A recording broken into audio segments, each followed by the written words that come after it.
Welcome to the Tuesday stream. I hope everyone's having an awesome Tuesday. Welcome, everybody. Welcome, Derry Bennett, Q Bennett, Alio, how's it going? Heat, how's it going? Sameline, the Kind Dragon, welcome. Welcome, everybody.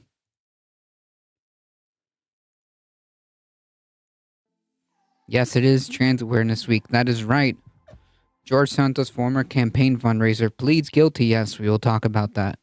Marjorie Taylor Greene promises to keep impeaching Biden after another vote to impeach the DHS secretary fails.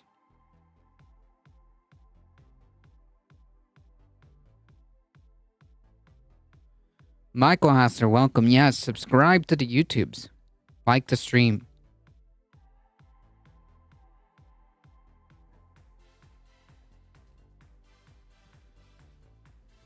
So,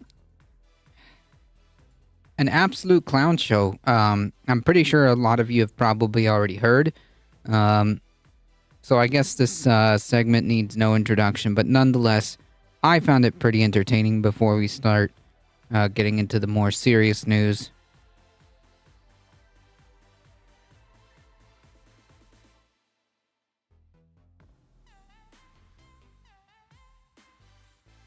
You want to do it now? I'd love to do it right now. Well, stand your butt up then. Yeah, that's the thing that happened. This is the thing that happened. Yep. You stand your butt up. Oh, hold on. Big guy. Stop it. Is that your solution every poll? Who said politics was boring? During a Senate committee hearing on labor issues, Senator Mark Wayne Mullen, Republican of Oklahoma, attempted to, or at least pretended to, try and fight Teamsters President Sean O'Brien. And you could tell he was serious because he went to pull his wedding ring off before an 80-year-old man stopped him. So I'm going to get to the clip, and these two have a bit of a history as well that I will dive into. Here in the last time, him and I kind of had a back and forth. Appreciate your demeanor today. It's quite different. But after you left here, you got pretty excited about the keyboard. In fact, you tweeted at me 1, 2, 3, 4, 5 times. And let me read what the last one said. Yeah, imagine like how much of a child you have to be as a member of fucking Congress to be like, well, you see, you tweeted at me 5 times. A total of 5 times you tweeted at me. So now I guess we have to fight. Okay. Yeah, 5 times. Alio with the 12 biddies, thank you so much. I appreciate that. Said, greedy CEO who pretends like he's self-made. Sir, I wish he was in the truck with me when I was building my plumbing company myself. And my Yeah. So I think he's a little butthurt because it hit a little close to home. If by self-made he means like he got this from daddy, then I guess so. I guess so.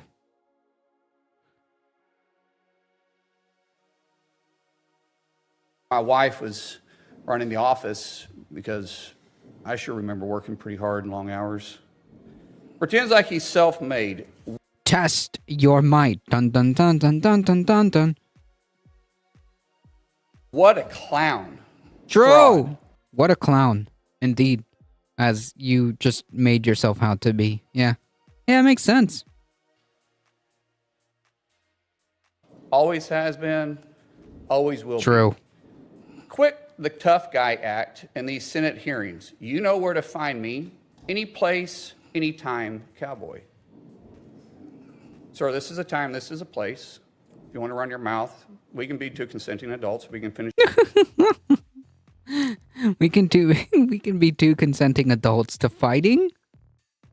I don't know if that's like, if that's a thing.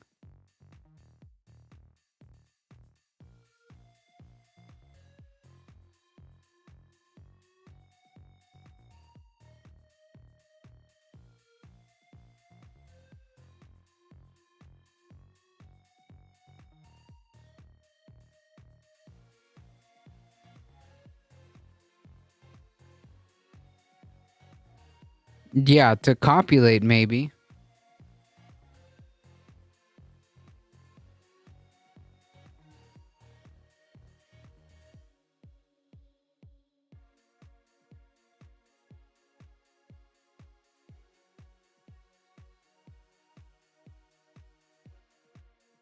Finish it here. Okay, that's fine. Perfect. You want to do it now? I'd love to do it right now. Let's do it. I'd love to. I'd love to do it right now, in the Senate floor. This is where we have to throw fisticuffs. Stand your butt up then. You stand your butt up. Oh, hold on. Big Oh, guy. stop it. Is that your solution, every Republican? No, no, sit down. Why, you're a clown. Sit down. Look at you. You know, you're a United States Senator. Sit To which immediately Bernie, of course, has to step in and be like, hey, in case you forgot. I'm surprised more of them didn't take off their rings and go down or pretend to. Oh, man. This is, your tax dollars at work, right? Active. Oh, okay. Sit down, please. All right. Can I respond, Mr. Hold Chairman? it. Hold it. If Hold we on. can't, no, This is I have the what mic. he I'm And I love how they listen. And I love how he immediately sits down when Bernie tells him to. sorry. This is Hold what it. he said. You'll have your time. Okay. Can I respond? Oh, no, you can't. This is a hearing. And God knows the American people have enough of contempt for Congress. Let's not I don't make like it worse. thugs and You- bullies. You have, And that's you what- have I don't the like right- you, because you Hold just it. described yourself. Hold it. You have the mic. You have time. All right. Make your statement. All right. These two, as I said, have a history. There's also another clip I want to get to near the end of this video of Yeah, and so this dude, this senator, was invited to go on a podcast, and was invited to go on a podcast, and he posted this as kind of like a callback to that anytime, any place, with a copious amount of guns and ammunition there. So yeah, cool. Very, very normal, very hinged person. I gotta go watch the whole thing. another interaction that they had there. But it's important to give you this context and point out also what Mark Wayne Mullen there did not read from the tweet that Sean O'Brien put out. And also tell you what prompted those tweets, because Mark Wayne Mullen acts like out of nowhere Sean O'Brien began tweeting at him. But this is the tweet that Mark Wayne Mullen was reading out there from Sean O'Brien. This is from back in June. So, you know, he read this already during in that video, but he did not. He stopped right here. Any place, anytime, cowboy. Little man syndrome. For some reason, Mark Wayne Mullen did not want to read hashtag little man syndrome. Oh, that's kind of funny. And include the picture of the circling of the box he's standing on. Nothing. Important note here. Nothing wrong with being short. You can't control your height, obviously. It's this, just like Ron DeSantis wearing the heels in his boots. It's this attempt to be something you're not, to try to give, you know, these appearances of something you aren't, which Mark Wayne Mullen is very familiar with. So I'll get to a bit of that in his history in a second here. But this is what prompted these tweets. So he tweeted them like 5 times. This is what prompted Sean O'Brien's tweets. As the founder of our family of brands, I don't eat pears. There was this moment where Sean O'Brien wasn't present. This is, again, back in June, where I'll just play this in the box here. The bill, however, is not about increasing the quality of an employee relationship or allowing the free market to lift millions of workers out of poverty. It's about increasing the power of union bosses, like the one that was here one time, over the union bosses for the Teamsters, O'Malley, who... O'Malley. Okay, he's not O'Malley, he's O'Brien. He was Mark Wayne Mullen, once again, against a piece of pro-worker legislation claiming it's, for the union bosses. I've shared this so many times. The more that unions exist in society, It increases incomes for all workers, not even just those in unions, because it raises the standard for what is acceptable in the workplace. This is clear. You go back from the 1920s to now, when union membership is strong, share of the income going to the top 10% is more with the working class. Right, and of course, people like Mullen don't want that because he's a CEO, so obviously he's a capitalist, and his interests are completely diametrically opposed to someone like a union boss. Of course, I gotta go watch the whole thing. Pears are so good. Yeah, I don't know. I don't know. I'm not about that pear life. Thomas O'Malley, the alley cat. Toyota and Honda non-union workers got raises. Yep. Makes perfect sense. When there are less unions, that share is going to the top 10%. This is clear from not just this graph. There's, of course, data backs this up. I shouldn't have to explain this again. I have other videos breaking this down. But Mark Wayne Mullin is one of these guys that pretends to be a self-made man while continually shitting on the working class. So there's other clips I've done in the past where Mark Wayne Mullin's talking about, oh, I started my business and I worked my butt off and I made my business into this massive company and sold it off and made millions. Prior to becoming a lawmaker, and he's also was apparently a mixed martial arts fighter, which may go to why Mullin is so eager to fight. Mullin had a lengthy and varied career in business. He took over his father's business at age 20. Now, yes, he did grow the business after he took it over, but people like Mullin have absolutely no idea the kind of advantage he had by being able to inherit his business from his dad. It's one thing to be in this position and recognize how lucky you are to do that. It's another to be Mark Wayne Mullin and claim you did it all yourself and screw the working class. So this guy is a complete fraud, as Sean O'Brien points out. So he took it over, including That's Mullin hilarious. Properties. Yeah, he got this from Daddy. That's how this came to be. He didn't just like an actual true entrepreneur. Wait, now I can't say the word. Hold on. Mullin Farms, Mullin Services, all these goddamn companies. And he also, at the same time, hosted a radio program where he promoted his own business. So I don't know how he got the radio program. But again, having a radio program while running this business, a great way to, Yeah, an entrepreneur like Trump, who got everything from Dad. I don't know who they're talking about. Oh, this guy. The guy that threatened to fight in the middle of Senate. In the middle of the Senate. Promote your business in a very privileged position that you... Look, it's fine to have I had a radio program once. It's fine to have a radio program. It's fine to run a business. But it's understanding how lucky you were to be able to inherit this from your father. And right. So the point being is that there's nothing... Entrepreneur. There we go. Yeah, there's nothing self-made about inheriting an entire business that was already basically built for you by Daddy, and then all you had to do was expand it, right? Mark Wayne Mullin, of course, it's on full display in every clip I've seen of him, has no idea how lucky he is.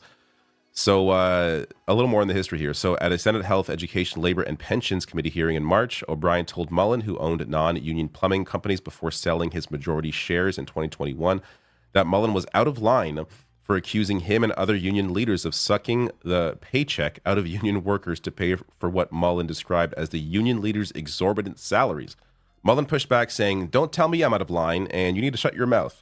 The Hill reported O'Brien's salary was roughly $193,000 in 2019. Mullin, meanwhile, had a net worth of $31.6 million and $75.6 million in 2020. Yeah.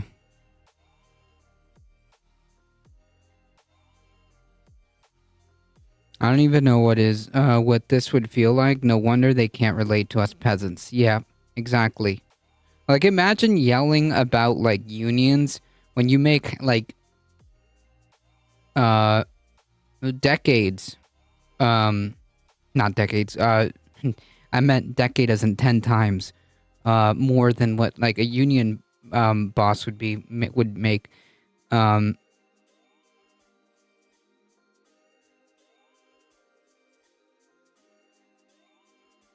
31 point, well, let's just say 75. How much would you even have to make to even reach that? Times 10? No. 193? Man, my math is way off. Let's try times 100. 19 million? No. Wow. Like, okay. I'm like multiplying it by a lot and it's still not enough. It's still not enough. Mark Wayne Mullen claiming about discussing all Free Israel from what? This makes no sense. They suffer from terrorism right now? I wasn't aware. This is news to me. Makes sense that you're banned in several other channels.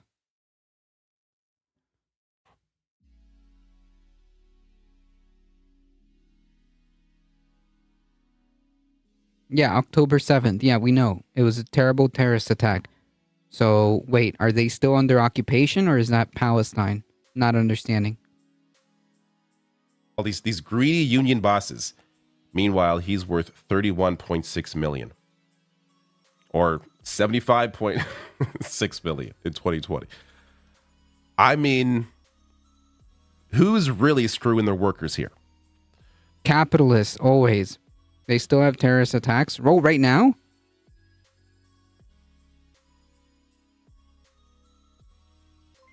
I'm not. Wow, this is news to me. I DM'd you. Yeah, I know Alio. But yeah, I don't know. If, we'll see if we have time for that.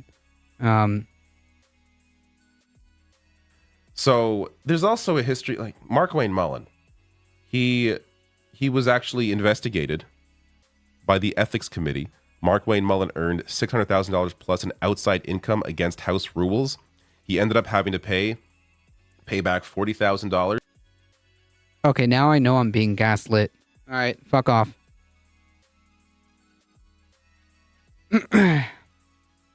Now I know I'm being gaslit.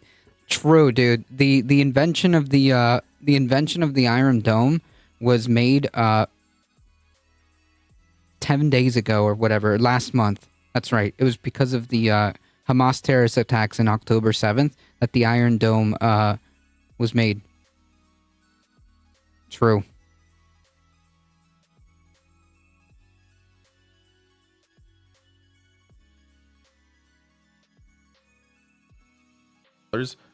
Like, when even other corrupt politicians are looking at you and saying, no, you're too corrupt. You're even too corrupt for us.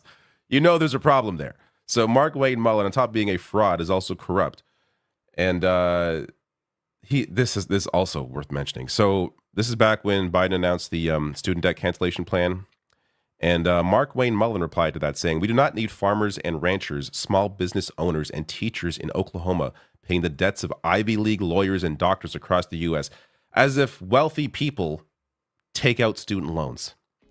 This is a dumb argument that I've addressed. It's dumb on its face. But anyways, he says this place is Yeah, he's a capitalist and he hates poor people. It's not really that much. It's not much deeper than that, right? He loathes that. That's why he loathes and bemoans unions and this union boss. Not sure they meant that, but I don't want to F with him anymore. Can I say fuck? I mean, yeah, I guess you can. Anyways, yeah, no, I don't feel like I don't feel like this person's being honest.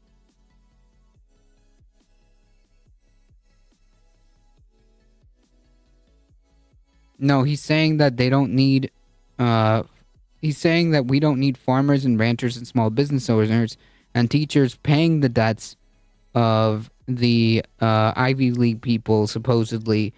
This is in response to the student debt relief that was originally proposed. He's saying that farmers and ranchers and small business owners shouldn't subsidize and shouldn't pay for the student debt, which that's not how it works. But whatever. The argument doesn't make any sense. The statement doesn't make any sense for the reason David just pointed out, that if you are a lawyer and a doctor,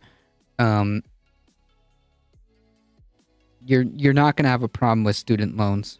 Anyways. New burden on those already suffering due to the weight of Biden's failed economic policy. This guy complaining about student debt relief.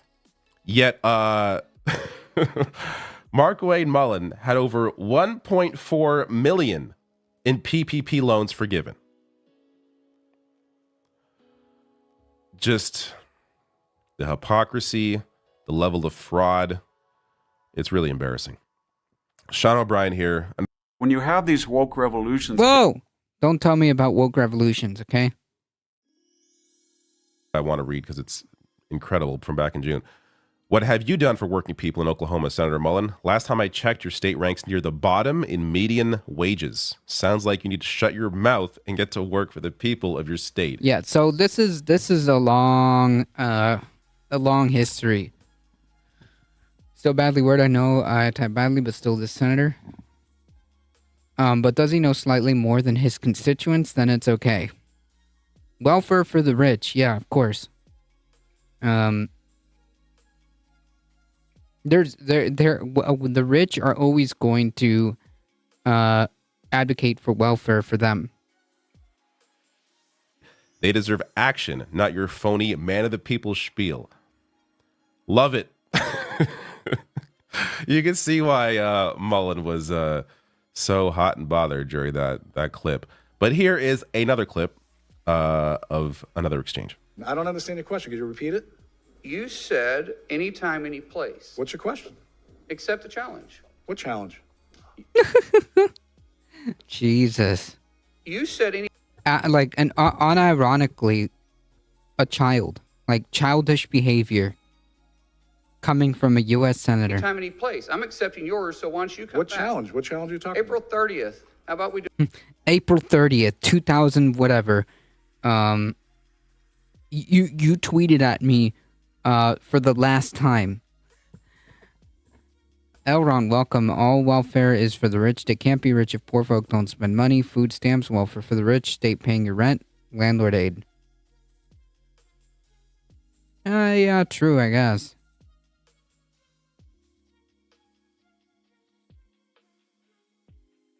Do it for a charity at the Smoking Guns in Tulsa, Oklahoma. What- We're not going to be what was the talking about challenge? physical What's wrong? confrontations You here. want to fight me? What'd you say about anytime, any place? Let's have coffee. Discuss our differences. Oh, that's what you Oh, man. Cool. Yeah, that's right. Exactly. All right, well, let's sit down and have coffee. Let's I'd do love it. to. I'd love to. But It's funny how you're backing out. Okay. of it. I don't back on anything. You did. You're the one. You're a 100. Senator- Should be the most influential people in this country making changes. Senator You're Hassan- focused on. Okay. Why You're did- focused you. on Why did you- debate that's not why even did relevant. Keep texting You're an me and they embarrassment. went You're an silent. embarrassment. They went silence after. Oh, man. Dang, I just got a perfect, freeze frame right here. And that's basically everyone in this room right now. That's basically everyone in this room right now. Is this face right here? Is this expression? An embarrassment to the state of This Oklahoma. hearing is about the condition of the working class in America. You That's brought what a we're thug talking. into this. You're the biggest thug here. You brought him in. All right, You're the biggest thug. Even your colleagues call you why a you joke. do what you're doing, Senator Hassan. Thank you very much. Poor Bernie has no idea what to do. He's trying to separate these two. Sean O'Brien there. Fantastic job pushing back at this clown. Mark Wayne Mullen's a senator. And this his focus here is, again, all about appearances. Oh, look, I'm I'm so big and strong. I want to fight this Teamsters boss. How about you actually do something for people instead of filling your own pockets again and again? You fraud. All right, last thing here. Well, he's again. It's very simple. Like, he's a capitalist and he loathes the working class. That's it.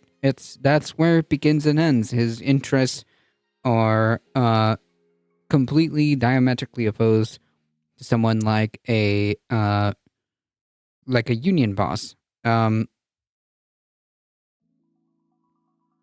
So if you want like a physical manifestation of how capitalists feel about the working class and feel about unions, this guy's it right here. It's an insult to children to call them childish. True, my bad. Is just if you didn't see my last video between these two, it's also worth checking out. Let me just give you the first clip that I start the video with. This is from back in March. We create opportunity.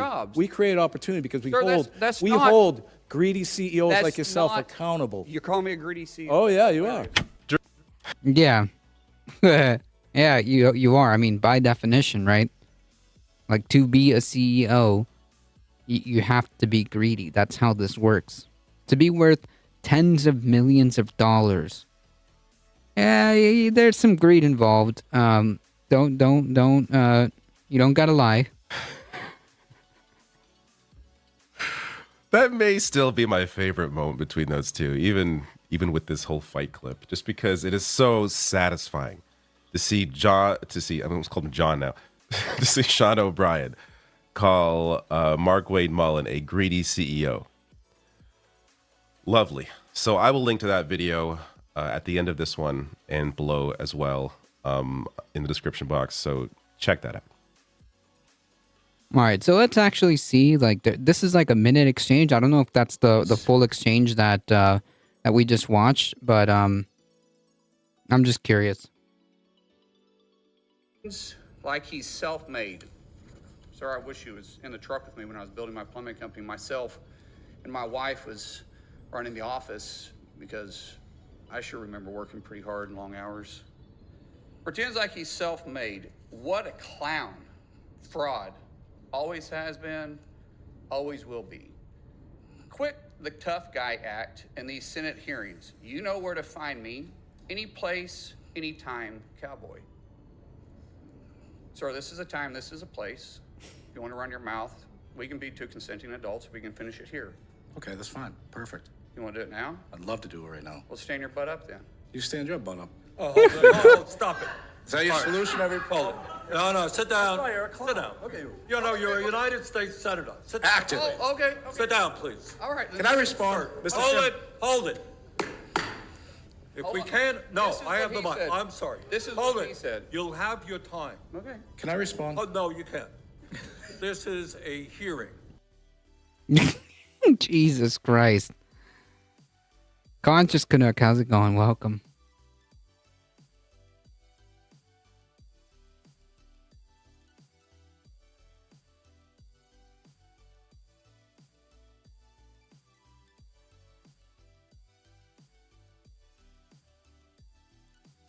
Wrestling, WWE style, apparently.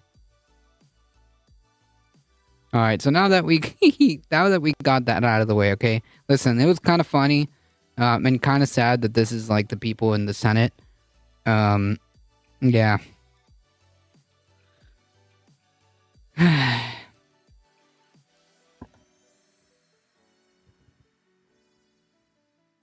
not sending their best.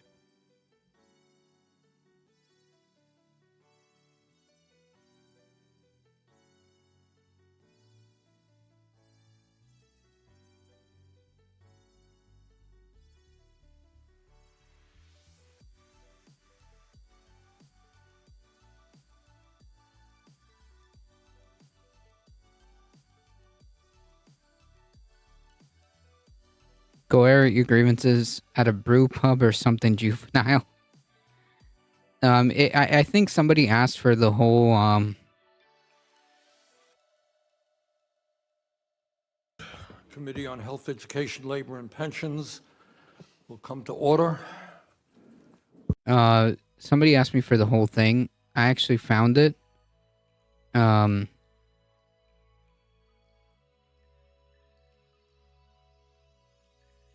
If you want to watch like the complete hearing from beginning to end, I did find it. It's on Bernie Sanders' channel. You can just you can just use that link to watch the whole hearing. It's about 2 hours, so yeah. A U.S. senator, one of the 100 most powerful people in the U.S. doing this shite, how the country has fallen. Yeah, I kind of agree with Michael Asserts. It's been moving in that direction for a while. All right. On a more serious note, now that we got that out of the way, Jesus.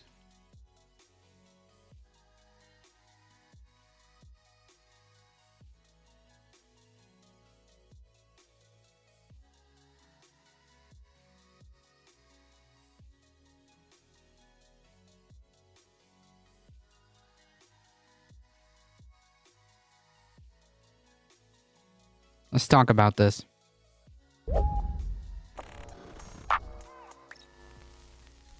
Donald Trump is broadcasting his intent to go full dictator if he's elected in 2024, and I say this because we recently learned that he's plotting revenge against his political opponents and former allies who turned on him, and he's even mulling a plan to invoke the Insurrection Act on his first day in office to use the military to violently shut down citizens protesting his inauguration. Yeah, so yeah, this is pretty alarming. I'm pretty sure we've gone over some of this already. But yeah, this is pretty alarming, and it becomes even more alarming as we've seen how things are going right now. It doesn't look great.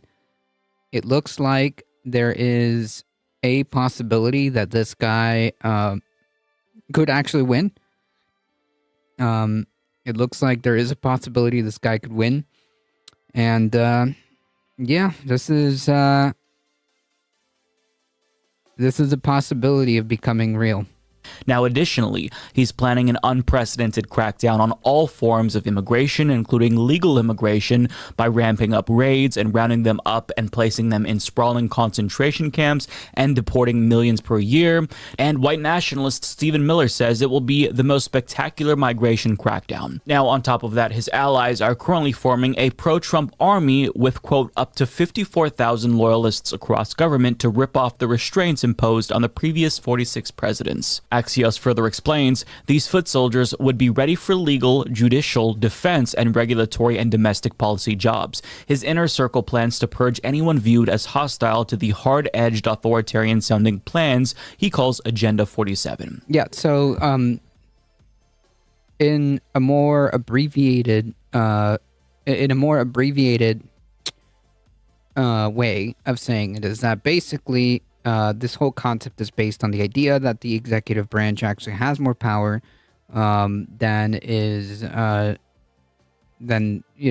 think that they argue that the executive branch has way more power and has the ability to gut and fire and replace all of these folks as the executive branch deems fit. And of course, with the executive branch claiming that they have power over all of these bureaucracies, you can see how very quickly this becomes very, very disturbing.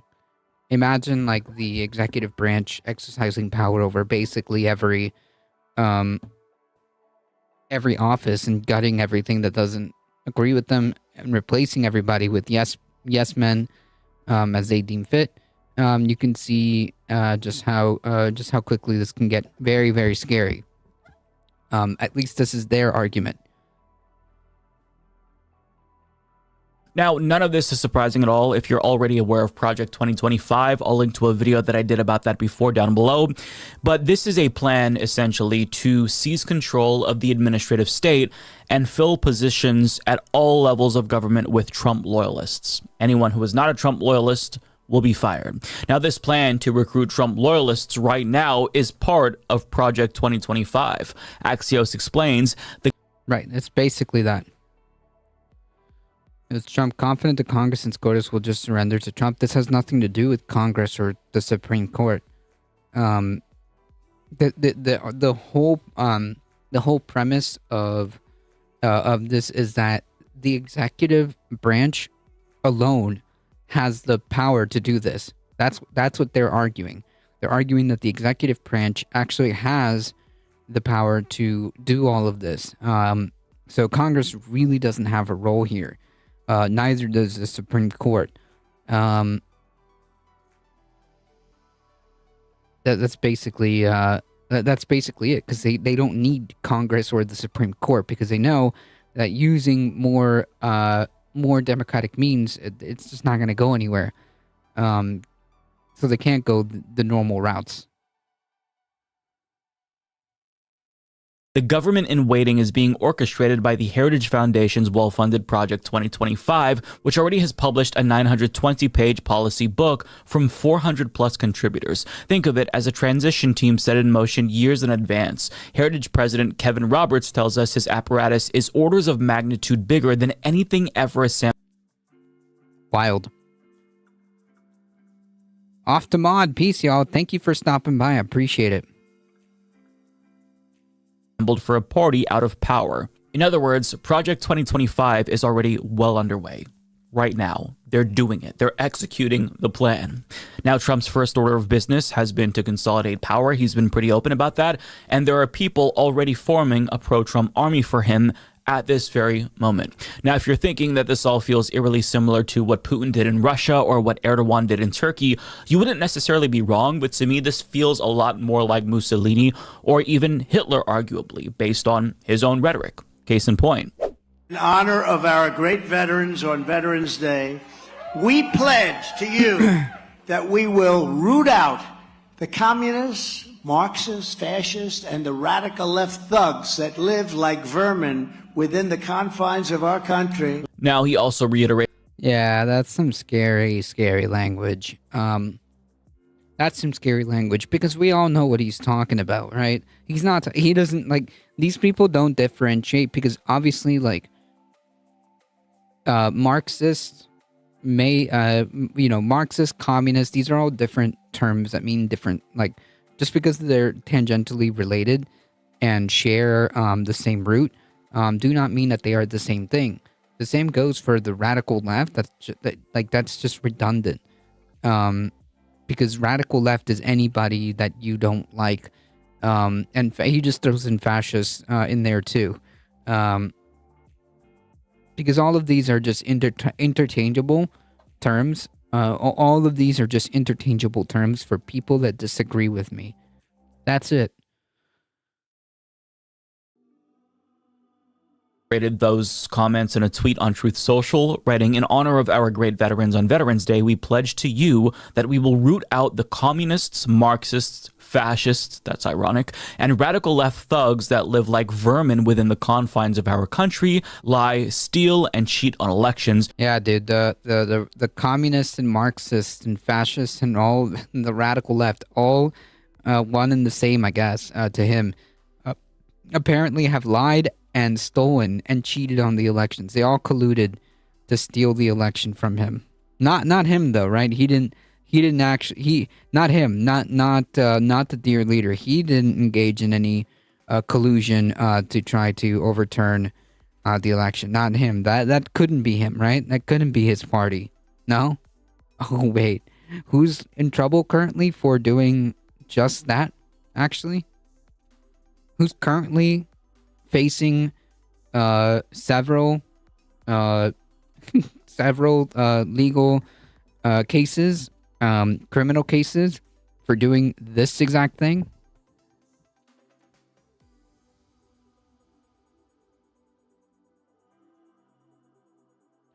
Yep, ever the projector, right?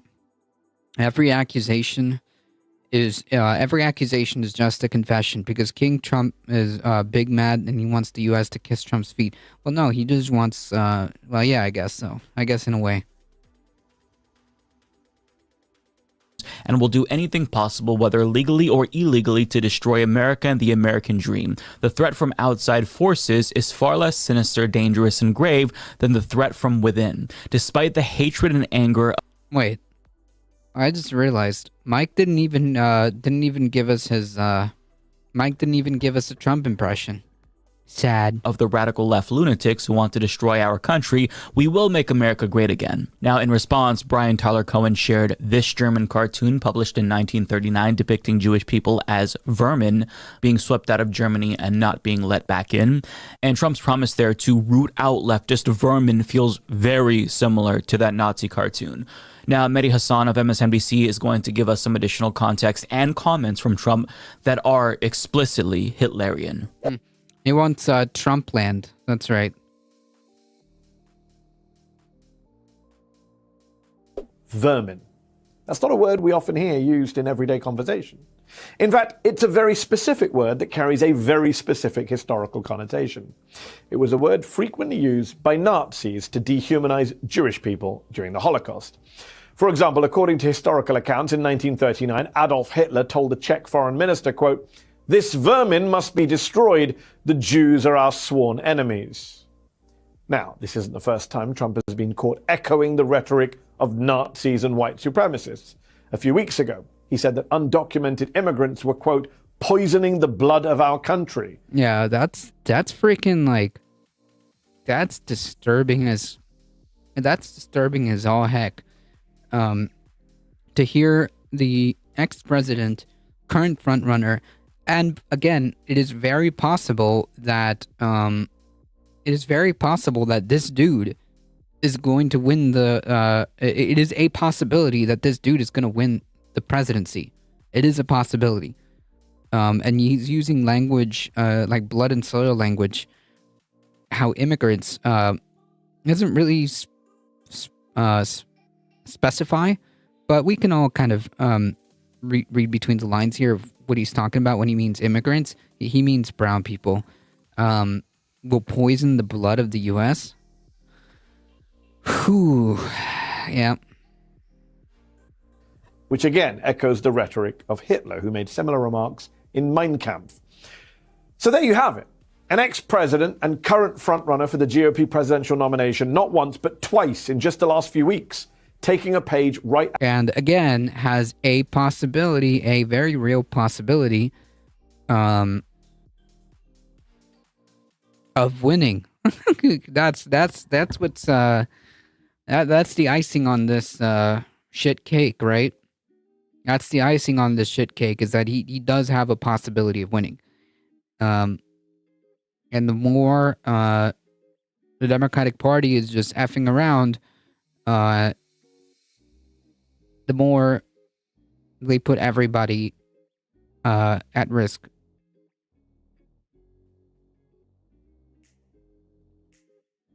Out of Hitler's Nazi propaganda playbook. Yeah, it just kind of feels like maybe this is cause for concern, maybe a little bit. And cause for concern, just a little bit, okay? We're just a little concerned, just a whole little lot concerned, okay? Or not, there is more examples. Patriot Takes shared this graphic from Midas Touch, which shows more parallels between Hitler and Trump when it comes to quotations. From the call to take care of the threat from within to one people, one family, one glorious nation, once or twice, I think, could be viewed as a coincidence. But he has channeled Hitler too many times for this to be coincidental. I think he... Yeah, the Hitler particles are just radiating. He's doing this purposefully. Now, there's a lot going on in the world, but still, that comment did not go unnoticed and predictably led to a lot of criticism. So you would think that Trump's spokesperson would try to clean up the mess that he made by sanitizing the message and trying to clarify his comments, by making it seem more benign. But Trump's spokesperson basically doubled down and said the same thing that Trump said. The Washington Post reports Stephen Chung, a Trump campaign spokesperson, told the Post, "Those who try to make that ridiculous assertion are clearly snowflakes grasping for anything because they are suffering from Trump derangement syndrome and their entire True. Yeah, dude. If you listen, okay. I'm not gonna acknowledge the argument being put forth, I'm just gonna call everybody who's calling me out on my bullshit just snowflakes, dude. They're just snowflakes, and like that's how we're gonna deal with this. You're just snowflakes that are suffering from Trump derangement syndrome. Like none of this, like don't come at me with like actual quotes and comparisons that are uncannily or eerily parallel.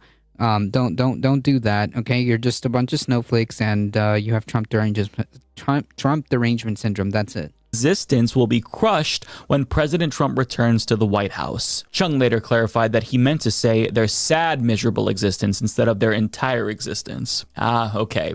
Well, I, for one, really appreciate the clarification, Stephen. It makes me feel so much better. But listen, we are talking about a presidential candidate who could actually win. That is threatening to root out his ideological... Yeah, see, that's my point. I think... Figueroa is getting to the same conclusion. I just, jumped the gun there. Opponents that he views as vermin. Now, as an electoral strategy, this feels pretty stupid because independents and normies who don't like Biden but were considering Trump might be turned off by that kind of rhetoric. They might find it off-putting. But the goal isn't to make an appeal to voters. Trump's goal here is to instill fear in voters. It's a tactic used throughout history by, you guessed it, dictators. But don't take my word for it. Let's listen to historians who are telling us this. The Washington Post continues. Yeah, also, like, the problem here is like, yeah, that may be the case that like any independent who for some weird reason might have been considering Trump. I feel like that's not at this point in time. I think the battle lines are drawn, but nonetheless, the independents who may end up wanting to lean towards Trump may not. But the problem is it's gonna depress people. It's gonna depress the vote, because Biden isn't exactly in a good position right now. The language is the language that dictators use to instill fear, said Timothy Naftali, a senior research scholar at Columbia University's School of International and Public Affairs. When you dehumanize an opponent, you strip them of their constitutional rights to participate securely in a democracy because you're saying they're not human. That's what dictators do. Ruth Ben-Ghiat, a historian at New York University, said in an email to the Washington Post that calling people vermin was used effectively by Hitler and Mussolini to dehumanize people and encourage their followers to engage in violence. So, in essence, he is laying the groundwork for mass violations of our civil rights and civil liberties. And if at least he's threatening to. Some Trump voters will stay home, maybe, but Trump voters are pretty diehard. So that percentage is going to be low versus how many Democratic voters are going to stay home. Trump still has 5 trials, and the election is almost a year away. Yeah, but it doesn't look good, does it, right now? Despite the fact that this dude currently, like, at this point in time, knowing that this guy is under, like, 91 counts, a good chunk of those are felonies, and is facing 4 different cases. He's facing 4 different cases and about 91 counts. And the fact that it's still this close right now, it is just not good. It's not great. It's not good. And if it ends up being the case that a conviction might force Trump out, then maybe that will be the saving grace. Not because he's legally bound to, but because he's just gonna bow out if he ends up being convicted. Yeah, I don't know. I just don't see it. I think that he's going to try to fight this to the bitter end. And I think even if he does get convicted, he's still going to run. And the people who are going to support him are just going to see him as a martyr. So they're going to vote for him anyways. Again, the point being is that the fact that this already hasn't like caved in any chances of a candidate, like the fact that a presidential candidate is facing so much legal problems because the dude's so messed up, and like the opposition is literally like head to head, despite all of this, is kind of like it's a red flag, and it's not great, because like at this point in time, like Trump shouldn't even be anywhere near Biden. In any normal circumstance, under a normal rational world, this wouldn't even be a conversation, right? Panic mode is a little early, not yet. Take notes and vote blue, better than red or MAGA. Well, no, it's definitely a warning sign. So to think that like, well, it's not time to panic. I mean, okay, using terms like that about dissent would be unrecognizable to our founders. This is laughable. Look at what the founders said about Native and Black people.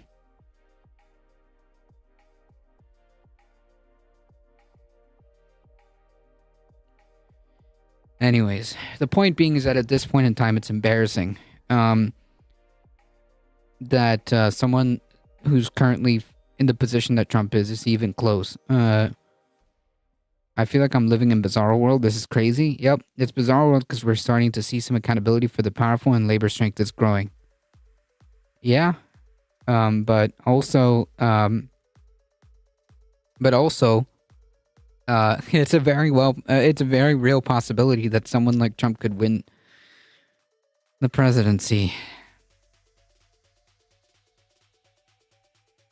Breaking news, kicking the can a little further down, the House passes a short-term funding plan to avoid the government shutdown.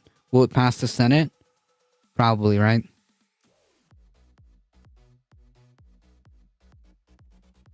If he is able to successfully dehumanize all of us and his political opponents or anyone that he deems communist or fascist, it's going to be much easier for the rest of the public who aren't demonized to accept our subjugation after he gets them to think of all of us as vermin rather than fellow Americans or human beings. And again, this is not speculation. He is literally mulling a plan to violently shut down protests using the military on day one. Nobody said that they're going to protest him yet. I assume that they would if he were to be elected, but he's already saying we're not going to let that happen. Now, just also like, how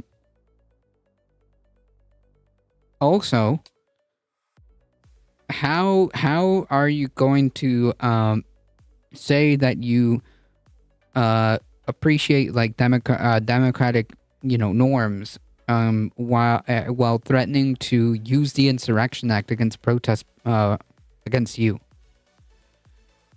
The Senate has already agreed. They just need to vote. There could be a surprise, but unlikely. Gotcha. Okay, so we avoided. We kicked the can a little bit down the road. How far? I don't know if we have time to go through everything, but the short-term measure cleared to 33, known as continuing through January 19th, and the second batch to February 2nd. Johnson argues the section will allow lawmakers to avoid a massive end-of-year spending bill while negotiating over spending levels continue.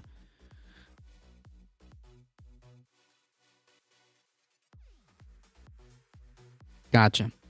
Well, we'll see if we have time to go through this.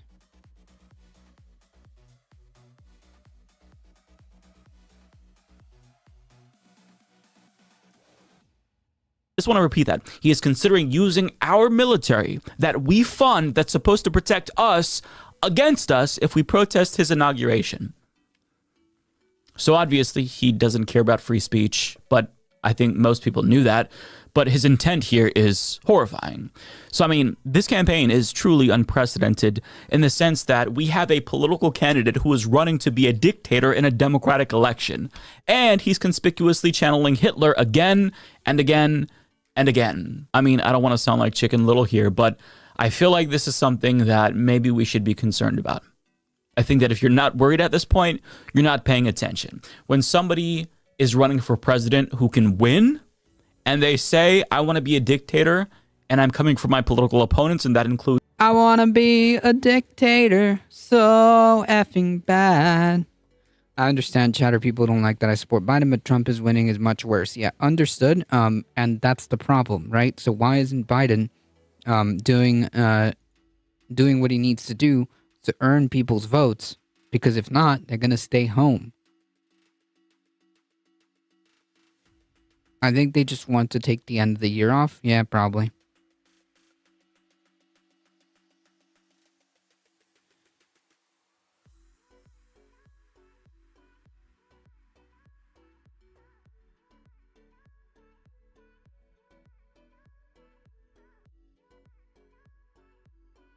You leftists, you liberals, I think that we should pay attention to that, because if we don't, we're doomed. True.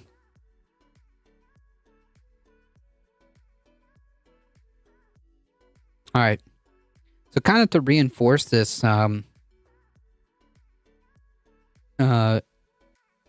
this whole thought process, let's go over this. Still doesn't change the fact that the founding fathers were racist and enacted forms of genocide. Yep, that's true.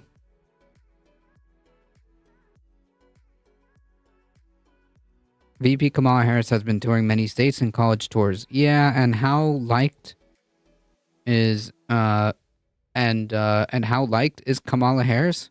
Not very much, right? I'm not supporting the founding fathers. I cannot change that. No, I think you misunderstood. I think pointing that out in a quote that was written for like a Biden whatever. Anyways, yeah, not very liked. So I'm not sure what the plan is here. And Kamala isn't running for president.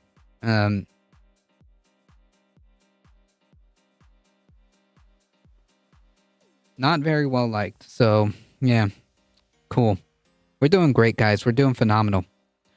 House Speaker Mike Johnson endorses Trump and defends the stolen election claims. Yeah, the second in line to the president. Cool. House Speaker Mike Johnson on Tuesday endorsed Trump for the 2024 Republican nomination while defending the former president's efforts to reverse the 2020 election loss to President Biden. Quote, "I'm all in for President Trump," said Johnson. I expect he'll be our nominee, and we have to make Biden a one-term president.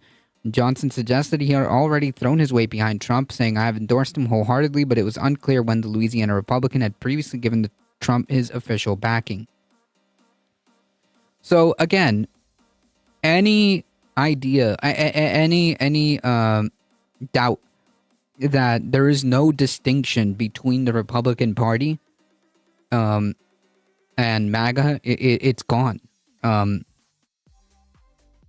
There's no point in making any type of distinction between like the MAGA faction or the Republican Party or whatever, the moderates or anything like that. It's all just MAGA. These people, that is the Republican Party. So instead of trying to make a different any different differentiation, let's just kind of understand that this is the reality of it, right?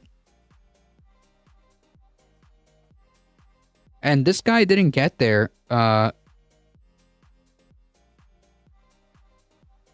This guy didn't get to be speaker with any pushback whatsoever. He was voted in unanimously by the entire Republican Party. All of them. All of them.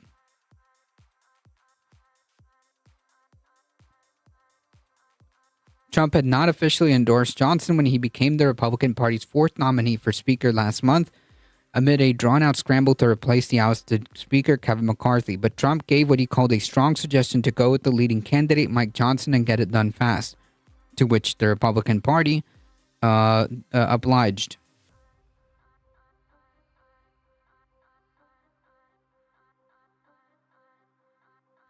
Trump has dominated the 2024 Republican presidential field, but it's unusual for a party's leader in Congress to publicly endorse a candidate early in this race before the first primary vote has been cast. I mean, like, what else is there to say? The dude's like double digits ahead. He's miles ahead of any other candidate. So yeah, it's bound to happen. There's no point. There's no point in waiting at this point if you're a Republican. Hello, One Day Account. What are your thoughts on Kazakhstan's role in the geopolitical arena? I'm gonna be honest with you. I'm gonna keep it real. I have no idea.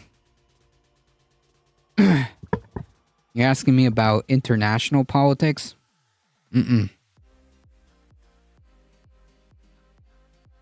Johnson endorsed Trump in 2020 and he backed Trump's effort to overturn the Electoral College loss to Biden. Johnson led a Supreme Court brief signed by more than 100 other House Republicans in support of a Texas lawsuit that aimed to discount the election results in key states that Trump lost. Johnson on Tuesday, today, called himself one of the closest allies the President Trump has in Congress. One of the most powerful positions in government. Cool, phenomenal. Asked about Trump's efforts to challenge his loss in 2020, including recent reporting to which his former allies Trump reporting in which his former allies said Trump planned to refuse to leave office, Johnson was unwavering. It can't be about personalities, it's got to be about policies and principles, Johnson said, arguing that Trump's were superiors to Biden. What policies and principles? The dude has none. Asked again about Trump's frequent false claims that the election was stolen through widespread fraud, Johnson said, I take him at his words and I do believe that he believes that. What a freaking worm. What a worm. So basically what he's saying is like, I think that he's a true believer, but I'm not going to comment myself. What a coward.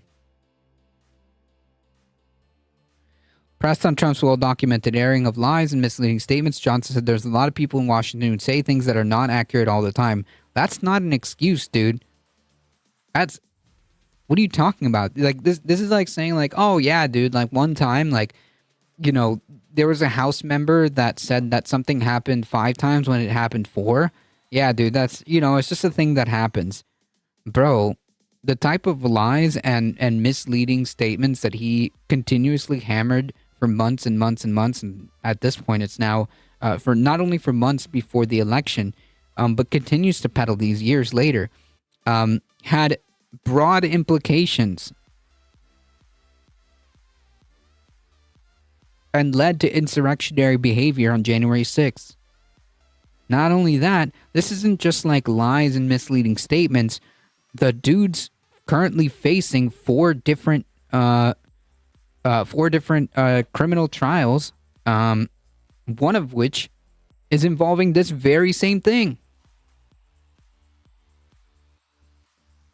But he maintained that Trump's views about the 2020 election result were deep in his heart. He's just a real believer. He just felt like he was cheated in this election, and I think that's a core conviction of his. But what do you think, bro? That's the question. What do you think? Do you think that the election was stolen or not? The answer is obviously his actions speak for themselves. He does not believe that this election was legitimate. And again, I can't stress this enough. This is the person that Republicans decided to unanimously nominate as the Speaker of the House, who is second in line to the presidency. Johnson added that Trump does believe in the rule of law. He doesn't. Look what he did on the Supreme Court, for example. Added 3 justices that overturned Roe? That's the rule, whatever. The Speaker also brushed off questions about Trump's 4 pending criminal cases, dismissing them as all politically motivated lawfare. Sure, buddy. Like, how do you even square that circle? What does that even mean? Like, politically motivated. How can it, like, this is criminal investigations that are happening based on the actions that Trump did himself.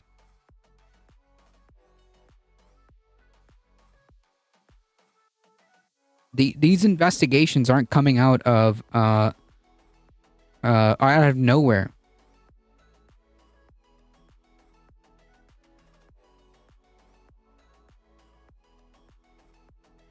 It's pretty bleak. Plus, Johnson is a total religious nut. Yep, that's true. Like that's on top of we already have like the icing on the shit cake. That's like the little cherry, right? Like the little cherries on top is like the religious fundamentalism aspect as well.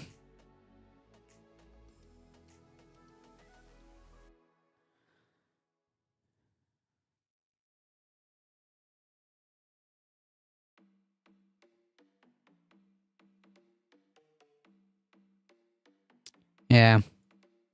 Good stuff.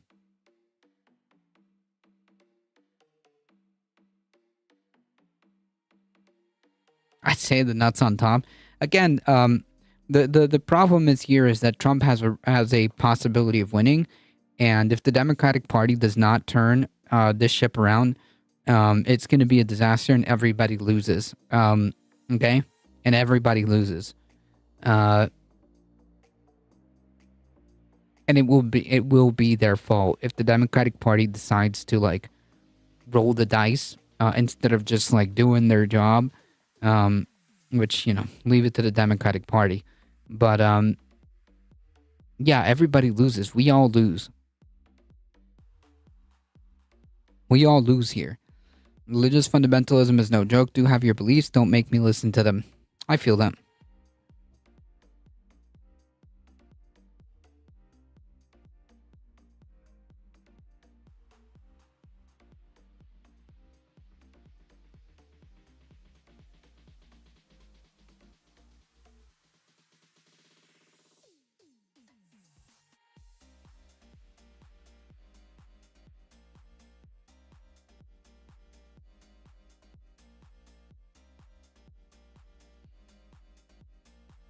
All right, so let's just kind of like go through this really quickly because this is breaking news. So the House did pass a short-term funding plan to avert the government shutdown, like we talked about, I think the other day. The two laddered continuing resolutions passed 336 to 95. So respectively, this is going to push this through January 19th and February 2nd.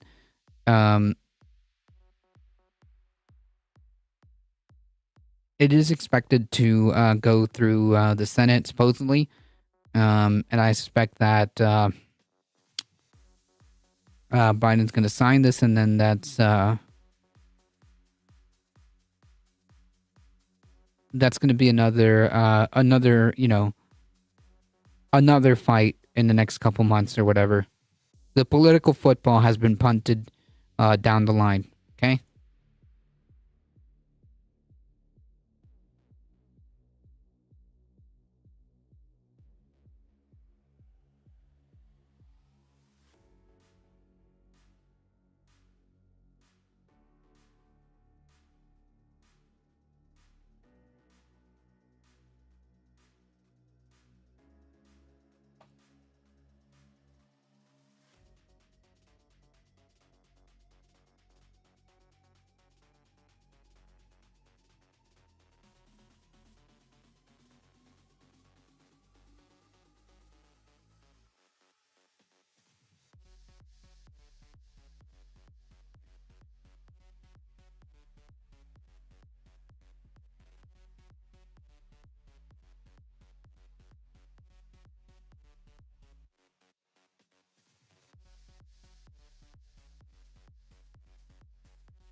All right, so let's switch gears here to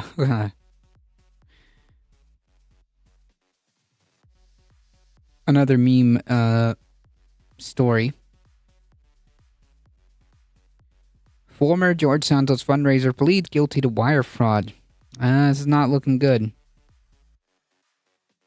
Not looking good. A former campaign fundraiser for New York Republican professional clown George Santos pleaded guilty on Tuesday today to one count of wire fraud. One count of wire fraud, according to the U.S. Attorney's Office of Eastern District of New York. Samuel Mio, who served as a fundraiser for the Republicans' campaign during the 2020 and 2022 election cycles, according to court documents, also stipulated to committing access device fraud that totaled about $100,000 in losses when he appeared in federal court. Whew. Mio was charged earlier this year after allegations surfaced that he had impersonated a high-ranking congressional aide while soliciting contributions for the Santos campaign. The original indictment charged him with 4 counts of wire fraud and 1 count of aggravated identity theft and alleged fraud scheme in an alleged fraud scheme. The person Mio allegedly impersonated during the 2022 cycle, labeled person number 1 in the indictment, is believed to be the chief of staff to the former Speaker Kevin McCarthy, according to the previous reports from CNBC and New York Times. However, in taking the plea deal on Tuesday, Mio admitted only that he had committed wire fraud, not identity theft. He had previously pleaded not guilty to both. Oof. Mio's the second. Charging documents filed in August alleged Mio fraudulently solicited campaign funds under false pretenses for the Santos campaign. Mio is the second former associate of the Santos campaign to enter a guilty plea with prosecutors. Last month, his former campaign treasurer pleaded guilty to conspiracy to defraud, admitting that she had fraudulently reported hundreds of thousands in fake loans that Santos claimed to have made his campaign. Santos was indicted by a federal grand jury in May on 7 counts of wire fraud, 3 counts of money laundering, and 2 counts of making materially false statements to the House of Representatives, and 1 count of theft of public funds. He pleaded guilty to not guilty to all counts and consistently denied any wrongdoing. Mio's attorney had no comment, and Santos' office said it could not comment on the matter. Yeah, I mean, this dude's cooked, okay? If you ask me, this dude's cooked.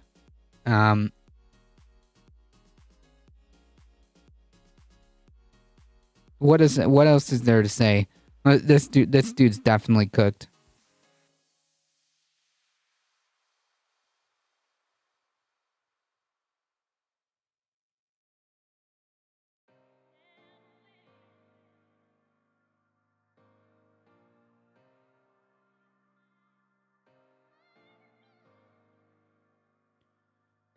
All right.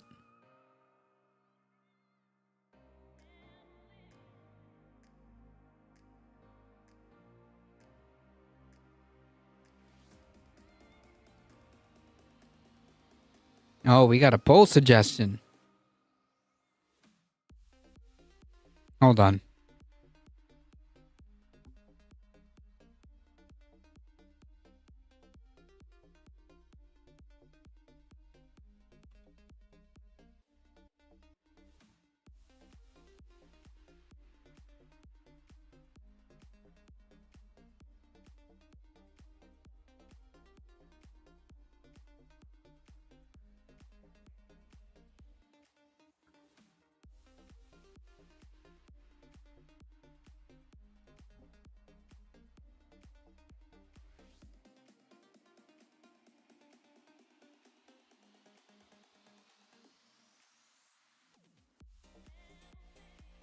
I had a big lunch.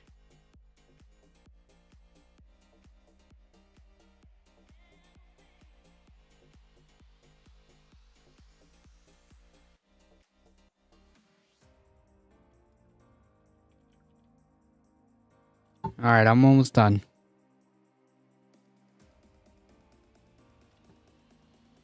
I don't know about coffee at this time. I mean, do you plan to sleep? And maybe it's decaf, I don't know.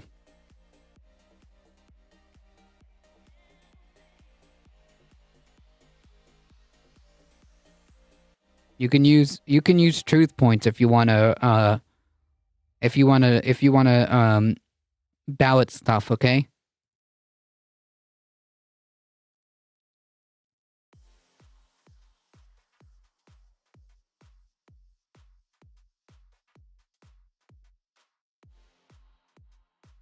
Oh, in 6 hours. Okay. Maybe. I don't know. If it's past, like, if it's relatively early in the day, yeah, I don't know. Coffee for me is a dice roll.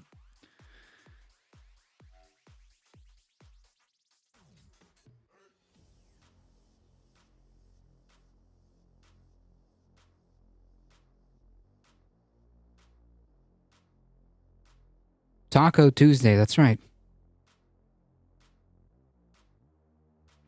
I think I'm having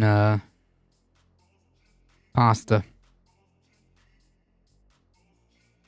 I drink diet soda at night just to stay awake. Whew. That's rough. I got some iced coffee. Some vanilla iced coffee. It's actually pretty good. I'm making breakfast burritos right now. That actually sounds pretty fire. Oat milk and erythritol. Nice.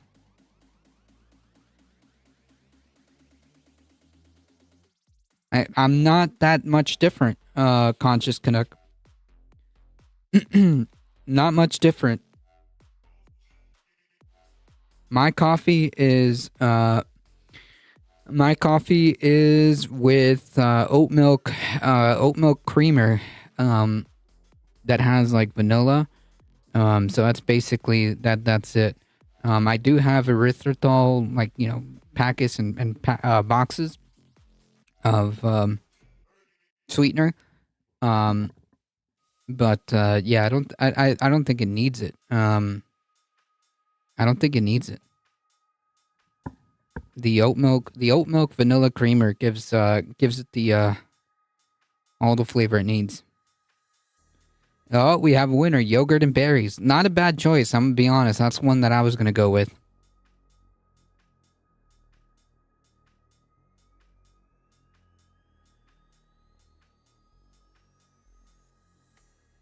Soon. Sounds good. Nothing like breakfast for dinner, right? Unironically, though, if you gave me, like, French toast or something for dinner, oof. Fulton County prosecutors asked for emergency seal of evidence after video leak in election subversion case. Uh-oh. A leak of discovery material in the Georgia election subversion case against former President Trump and his co-defendants prompted the Fulton County District Attorney's Office on Tuesday today to file an emergency motion for a protective order in an attempt to prevent other material from becoming public. Portions of the proffered videos, the legal term for videotaped conversations some of Trump's co-defendants had with prosecutors, were leaked to several news outlets on Monday. ABC News and The Washington Post reported on the videos, including on-camera statements from former Trump attorneys, Jenna Ellis, Sidney Powell, and Kenneth Chesebro, as well as Atlanta-based bail bondsman Scott Hall. The four of them were required to give the proffers to prosecutors as part of the plea deal they cut with the DA's office in the sprawling racketeering case brought against them. On Tuesday, today, Fulton County DA Fani Willis renewed a motion for protective order for discovery materials and said that the release of these confidential video recordings is clearly intended to intimidate witnesses in this case by subjecting them to harassment and threats prior to trial. Included in the motion by prosecutors was an apparent admission via email from one of Trump's co-defendants. Quote, it was Harrison Floyd's team, Todd Harding, Floyd's attorney, said in an email thread with the DA's office, apparently acknowledging that they leaked the videos. Uh-oh. The email chain includes current and former defense attorneys on the case. Whew. Yeah. That's rough.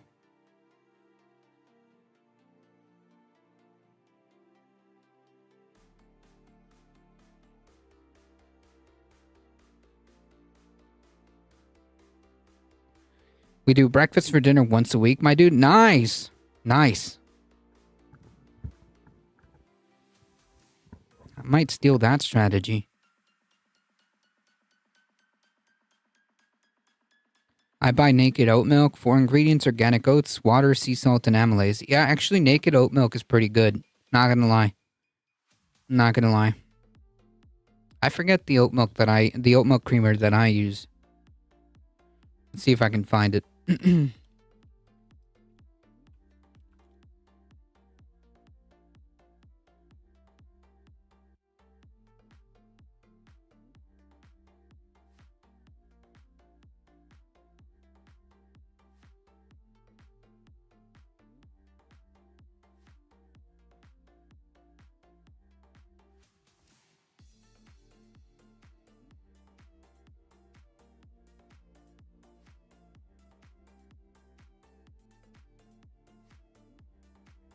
There it is. Found it.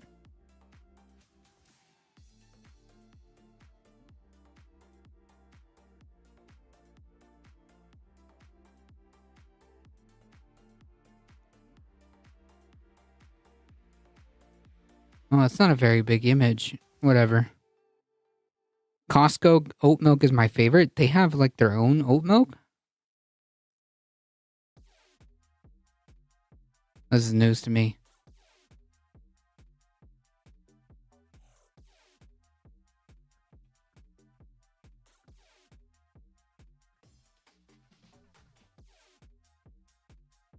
Kirkland has everything?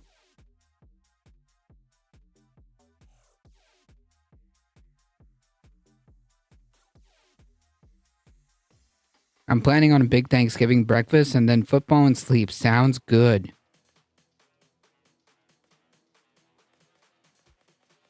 Okay, this is what I have, okay? This is the only one that I found. But it's, this is one that I have. It's really easy to make your own. Gotcha. Holy City, ground level. Welcome. TJ's oat milk is what I drink. This is what I have. Oat milk is one of the healthiest and most sustainable milk alternatives. It's actually pretty good too. It actually tastes pretty dang good. I'm not gonna lie.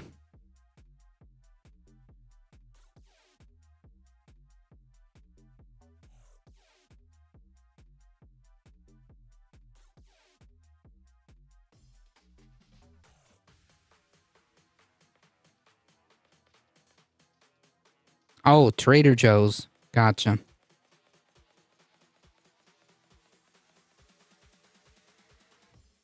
The Kirkland is shelf stable, which is nice, and it's organic. I got the next time I go to Costco, I gotta check that out. Well, this is $35 for six packs.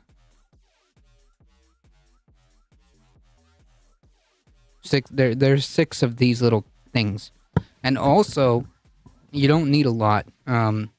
So this lasts me a very long time. A pack of 6 would last me a long time.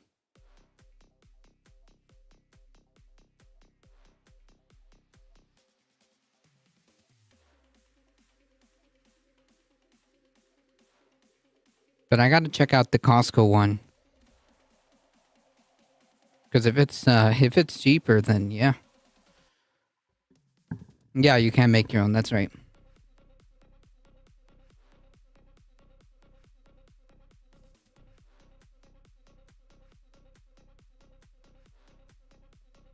To be fair, coffee is like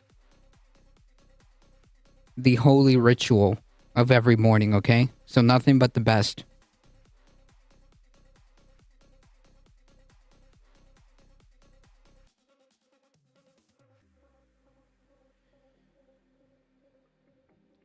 It was Harrison Floyd's team, Todd Harding. Todd Harding, the Floyd's attorney, said in an email thread with the DA's office, apparently acknowledging that they leaked the videos. The email chain includes current and former defense attorneys on the case. In a subsequent email, Harding called the prior email admission a typo.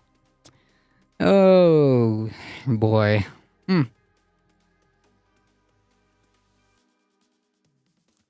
A hearing has been scheduled for Wednesday at 1:30 p.m. Eastern Time. The Fulton County District Attorney's Office did not immediately respond to CNN's request for comment about the emergency protective order or the leaked videos.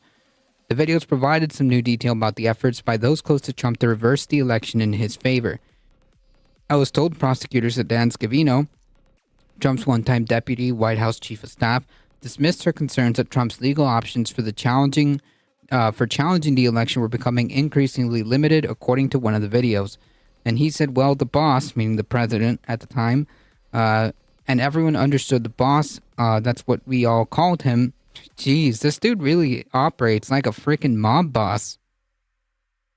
Like a mafia boss.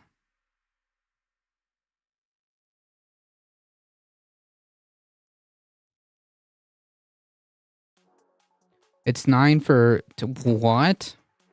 I pay $1 for just 1 quart, and that's like Canadian. Gotcha. $9 for a pack of 6? Hello, sir. Oat milk isn't bad, but it's not like real milk. Okay? Put some oats and water in a blender and strain it, and that's oat milk. Huh. It tastes good, but costs double. Depends on what you get, apparently. And? So, if that's what I want to put on my coffee and drink, I think I'm good on that. Anyways.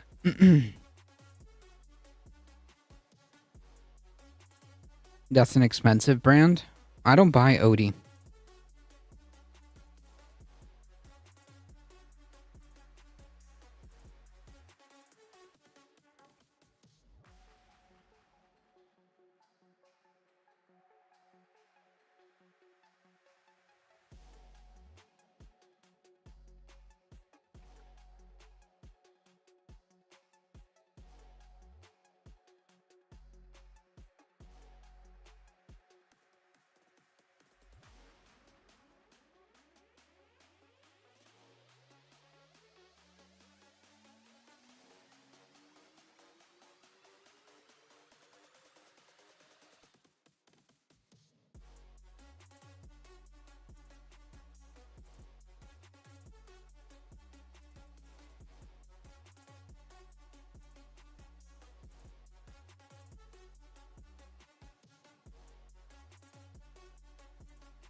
The latest Novara video is intense.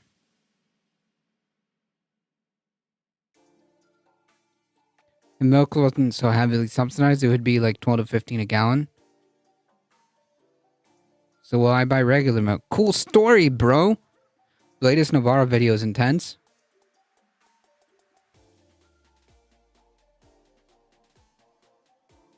Wait, which Novara video?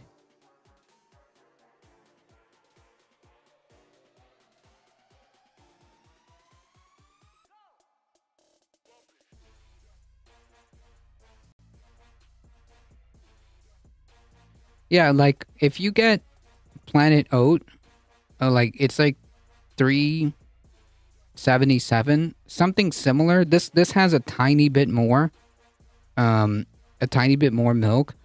It's about $4.89, so they're, like, very close to price. So I don't know. I mean, shop around. Makes no sense. With Ash and Guest Host?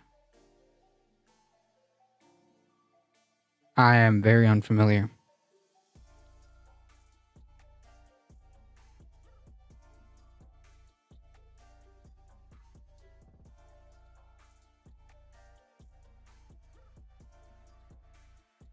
Not saying I don't like milk, I just don't like how it's produced, voting with my dollars according to my conscience. That's all we can do. Oat milk is definitely the most versatile of the plant-based stuff. I think so, and it tastes fine to me. Tastes good.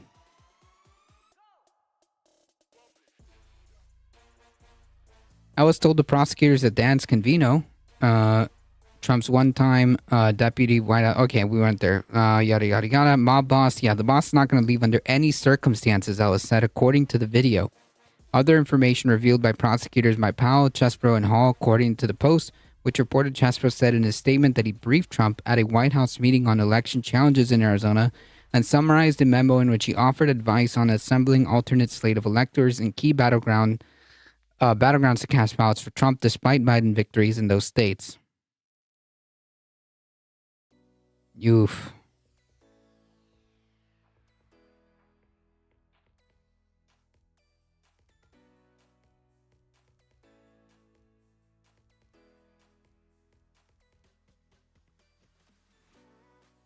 Oats can be heavy with glyphosate, so organic is really is the best. True.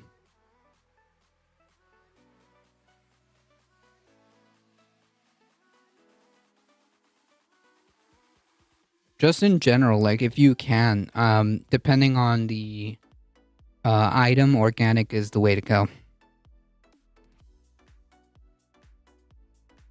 Because the only other option is like you said, you could just make your own organic, like oats. Probably don't cost that much. I eat a lot of oatmeal. Oatmeal is like my daily breakfast. Oatmeal is like my daily breakfast.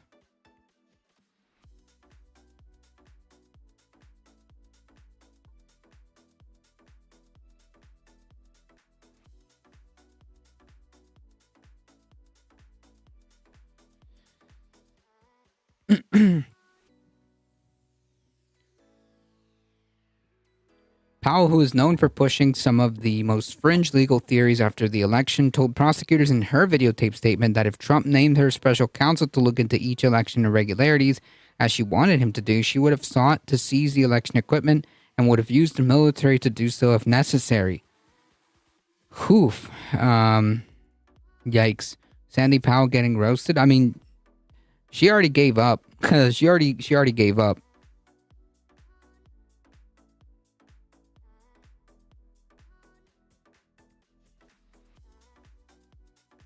She flipped.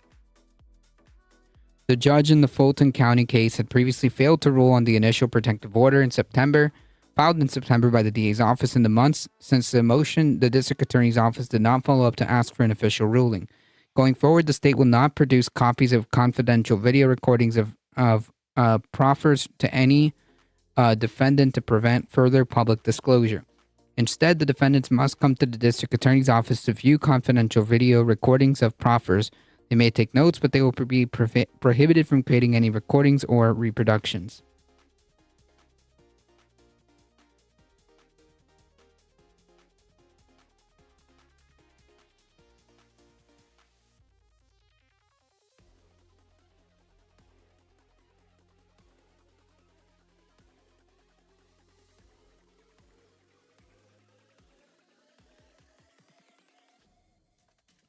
I was young and had to go to the farmer to get them fresh milks, and I hated why not buy in the supermarket.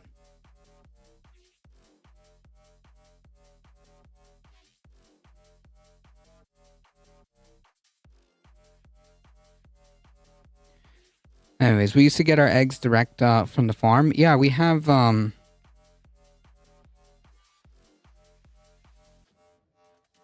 friend that has chickens. I prefer H milk. What is H milk?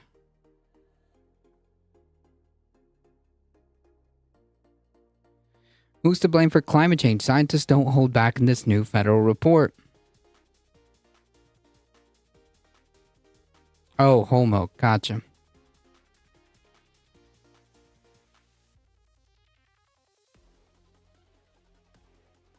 Climate change is here and prompting unprecedented actions in every state to curb the greenhouse gas emissions fueling the warming temperatures. But a new federal report today says bigger and bolder steps are needed. After several years of work by more than 500 authors from every state, Puerto Rico, the Virgin Islands, and Guam, the White House released the massive fifth national climate assessment.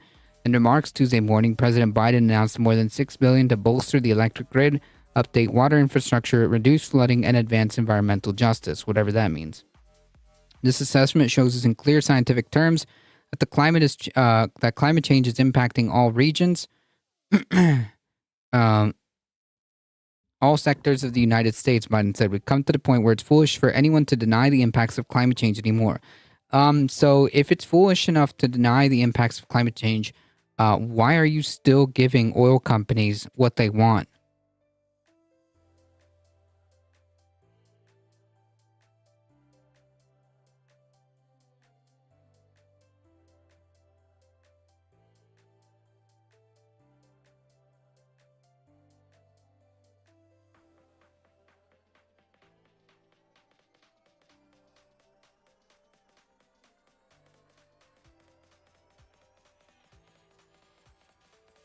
What do you think about what?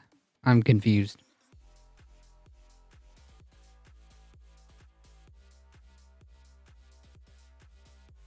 Foolish, says Biden, as he approves more oil contracts or whatever. The assessment includes more evidence than ever before to demonstrate the cause and effect of climate change, said Ruby Long, one of its authors. It also breaks from previous reports by saying unequivocally that humans are responsible for changes to the Earth's climate. Yeah, I mean, I think we've been knowing that, but yeah, I guess. It's important for us to recognize that how much climate change we will be experiencing in the future depends on the choices that we make now. Leung, a climate scientist at the Pacific Northwest National Laboratory and lead author on this Earth Sciences chapter. All of the impacts people are feeling, like sea level rise and extreme weather events, she said, are tied to the global warming levels, to how warm the Earth becomes. Leung said, and depends very much on the level of CO2 concentration in the atmosphere. In other news, the UN released its latest analysis of the national climate plans on Tuesday morning and found them strikingly misaligned with science. The chasm between need and action are more menacing than ever, said the Secretary General Antonio Guterres. It's time for climate ambition supernova in every country, city, and sector.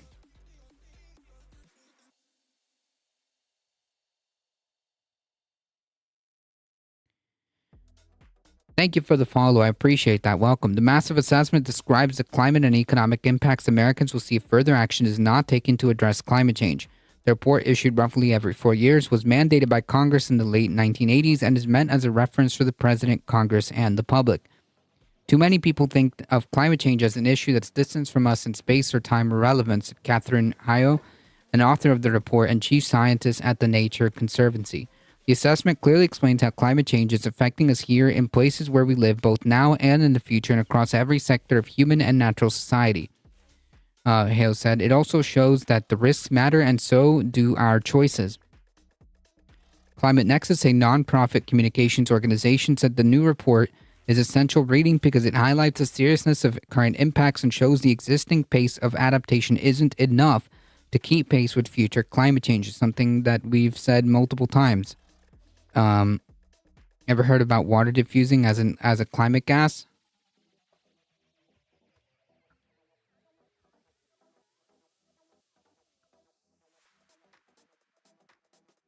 No.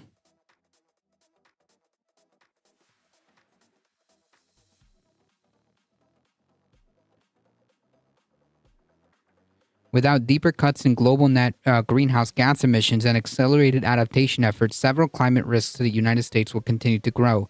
Each additional increment of warming is expected to lead to more damage and greater economic loss. Like elevated moisture in the atmosphere, but isn't that a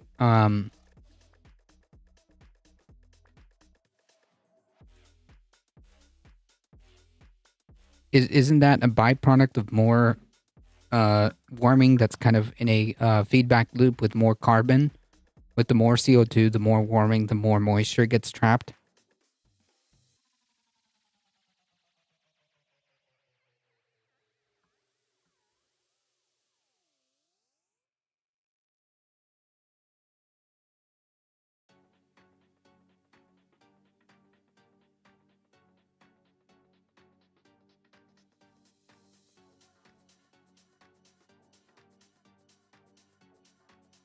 I wouldn't call it a climate gas, more like a result of a hotter atmosphere. Gotcha. It's a byproduct of you speaking or existence, so like I don't understand what the point is then.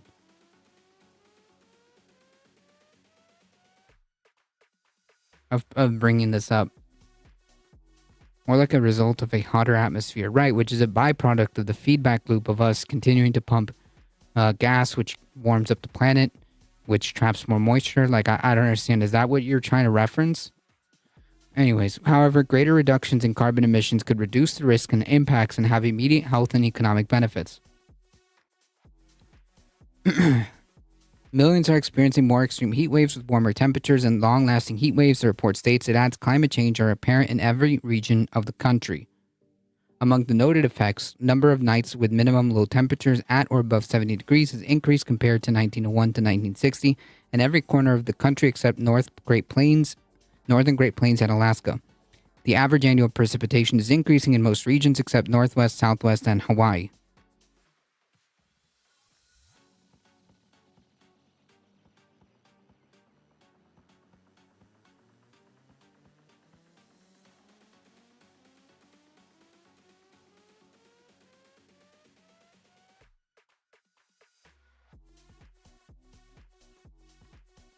So how to deal with overpopulation? Who's to say that we are overpopulated, and who's to say the problem isn't the population, but it's more like how resources are being deployed? Because capitalism is consolidating resources into fewer and fewer hands, versus like a different system that wouldn't have the same problems. So the issue shouldn't be what to do with overpopulation, because it isn't a problem at this time. It's more like, what do we need to do to get off of fossil fuels? Does that make sense? Every single climate scientist has basically harped on this issue, and the problem is that we need to just get off fossil fuels. We just need to get off fossil fuels. Definitely cut off beef from your diet if you can. We all do pollute water and CO2, so this makes no sense. Problem is that we are continuously pumping CO2.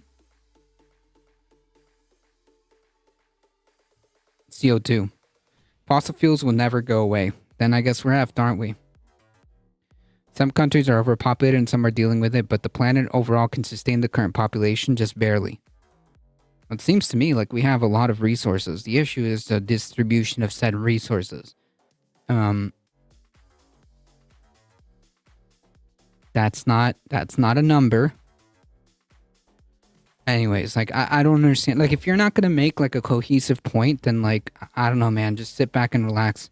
They've been saying that since the early 70s. We're fine. We're absolutely not fine. Go fuck yourself. I'm not going to have this conversation. I'm not going to have this conversation. Nope. It's past 7 o'clock. I got to get through this. Not dealing with climate change deniers. Nope. Dealing with a climate change denier is like arguing flat earth. I'm not going to do it. Nope. We are definitely not fine. Okay? We're definitely not fine. The overwhelming majority of the data that we have is literally pointing to us not being fine.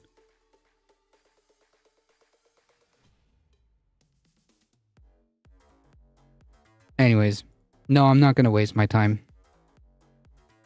The thing is, you're not saying what it is. You're just making completely odd statements. So here, like, yeah, it is a waste of energy. Here's a question so that we can solve this problem really quickly. Do you believe that climate change is happening and that we're the cause of it?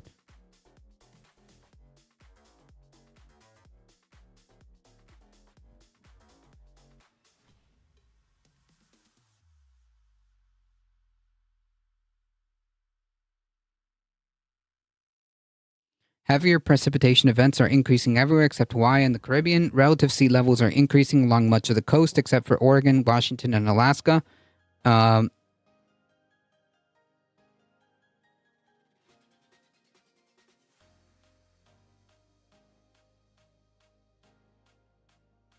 My comment was deleted, so no free speech. No, free speech relates to the government taking away your right. This is my house.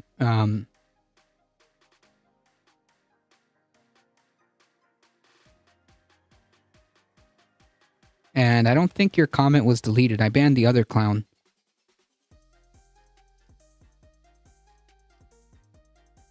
I banned the other clown.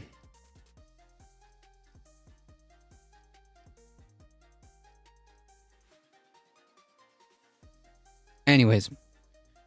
Hey, this is a real quick question. Do you believe that climate change is real, and do you believe that this is being caused and generated by humans? This is a very simple question. Yeah, there's no comments deleted.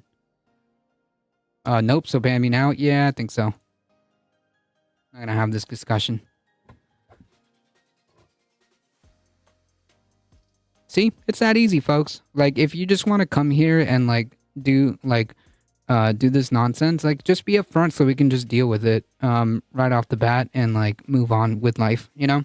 So for those of you that are still here and attached to reality and are living in the real world, let's continue to go through this. In the 1980s, the country experienced on every 1 billion. By the way, so like the point that they were trying to make is like, oh, so you Dude, did you know that you breathe? You're a cause of climate change, dude. What are we going to do with overpopulation? Nah, I know where that conversation was heading. Nope.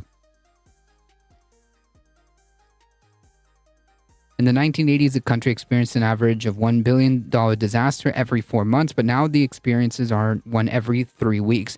Like, if that is not alarming as it is, I mean, I don't know what to tell you. This year, the country has set a new record with $25 billion disasters. Yeah.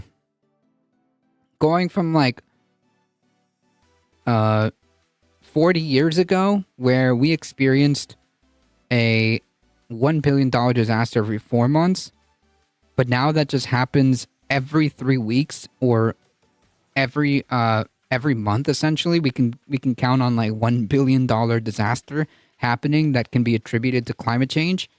I mean, that's pretty freaking alarming.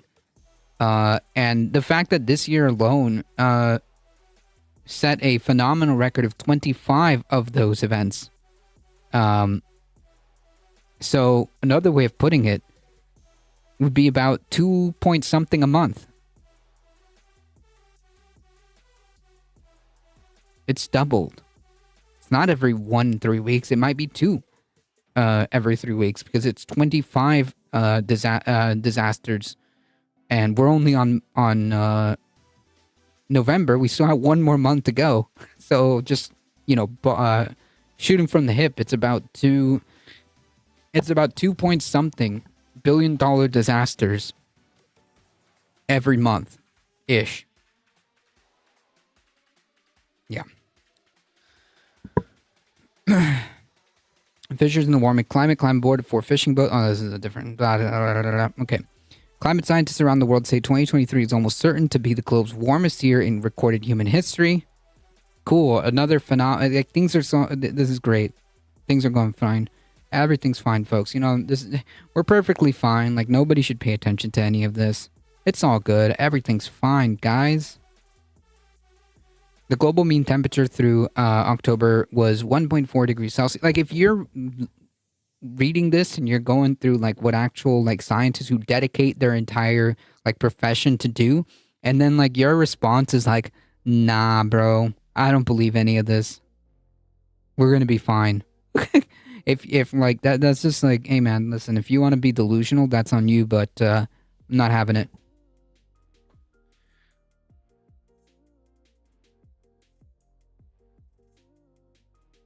The global mean temperature through October was 1.4 Celsius, more than 2.5 degrees Fahrenheit above the pre-industrial average. So far this year, the nation is experiencing its 11th warmest year on record through October, according to NOAA.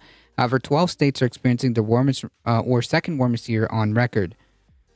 This assessment is most notable for the certainty that scientists have gained about warming and its impacts, Long said, who served as the lead author of the report of the report's Earth Systems and Process chapter, which lays the scientific groundwork and is used to illustrate points through the report. Yeah, dude, you know, just like this person's like dedicating their entire careers and profession to do this, but like, let's just ignore them, you know? Fuck it. Their entire like year's worth of studies that's based on decades worth of data, it's just useless, right? Because, you know, you saw like a YouTube video or something, whatever. The chapter, a collaboration among more than a dozen authors, was intended to answer such questions as whether humans are causing global warming, whether warming is changing the weather and climate events, and how much warming the planet might expect to see. In prior reports, scientists often hedged their statements, for example, saying that they were 90% sure humans were responsible for the changes being seen. Flunk said, in this NACA 5 report, we are now saying that we're totally sure. Starting from the 1900s, the observed warming has been caused by human activities. It's definitive. I mean, like, what else is there to say, right? My area is still one of the most temperature moderate areas on the continent through all of this. Jeez. Another key difference is scientists reduced by 50% the uncertainty in how much temperatures would warm if the concentration of CO2 in the atmosphere doubles. She said in previous assessments, the number had hovered about a range from 2.7 to 8 degrees. It was pretty a big range. Our goal has always been to narrow this down. Thanks to the increase in instrumental observation, satellite data, and the study of paleoclimate and high-resolution computer modeling, scientists now have amassed more evidence than ever before, giving them more certainty. She said, now we can say that the global warming that is caused by doubling of the CO2 in the atmosphere should be between 4.5 and 7.2. That's not good. That's pretty stark. Yep. Efforts to adapt to climate change, reduce net greenhouse gas emissions, and more energy efficient are underway in every U.S. region and have expanded since 2018. Greenhouse gas emissions in the U.S. fell 12% between 2005 and 2019, almost driven by changes in the way the electricity is produced. The assessment concluded the nation burns less coal but more natural gas, which is cleaner. Because of the electrical industry's 40% reduction in emissions, the transportation sector took the lead as the industry with the most emissions. Growth in the capacity of wind, solar, and battery storage is supported by the falling cost of those technologies, and that ultimately means even more emission reductions, the report states. For example, wind and solar energy costs have dropped 70 to 90% respectively. While the options for cleaner technologies and lower energy use have expanded, the authors found that they aren't happening fast enough for the nation to meet the goal of achieving a carbon-neutral energy system. Without deeper cuts into global net carbon gas emissions and accelerated adaptation efforts, scientists found severe climate risks to the U.S. will continue to grow. Each additional increment of warming is expected to lead to more damage and greater economic losses than compared to previous increments of warming, and the risk of catastrophic consequences also increase. But the report also finds that reducing greenhouse gas emissions and removing CO2 from the atmosphere can limit future warming and associated increase in many risks and bring immediate health and economic benefits. The scientific assessment is the latest in a series of alarm bells and illustrate that the changes we're living through are unprecedented in human history, said Christina Dahl, principal climate scientist at the Union of Concerned Scientists and a contributor to the report. The science is irrefutable. We must swiftly reduce heat-trapping emissions and enact transformational climate adaptation policies in every region of the country to limit the stampede of devastating events and the toll each one takes on our lives and the economy. The report illustrates three things, said Arati Prakbar, the director of the White House Office of Science and Technology Policy. The events Americans have already experienced firsthand are unfolding as predicted. Communities in every state and territory have taken action. People across the nation can use the assessment to take future actions. But, also we need federal leadership. Otherwise, it's not gonna work. For example, Prakbar concluded said the report could be used as a water utility manager in Chicago trying to understand the extreme rainfall, an urban planner deciding where to locate cooling centers in Texas, or a manager of the Southeastern Hospital trying to get ahead of disease ticks and mosquitoes are bringing into the region as a result of the changing climate. At the end of the day, it's going to take federal policy, regardless. And this is pretty stark, folks. This hasn't gone away. The climate crisis is still there. And we have done just about fuck all to really make a concerted effort to get off of fossil fuels, which ultimately is what needs to happen. And the longer we keep kicking this can down the road, the more drastic the more drastic and more expensive the actions will be needed. So, yeah.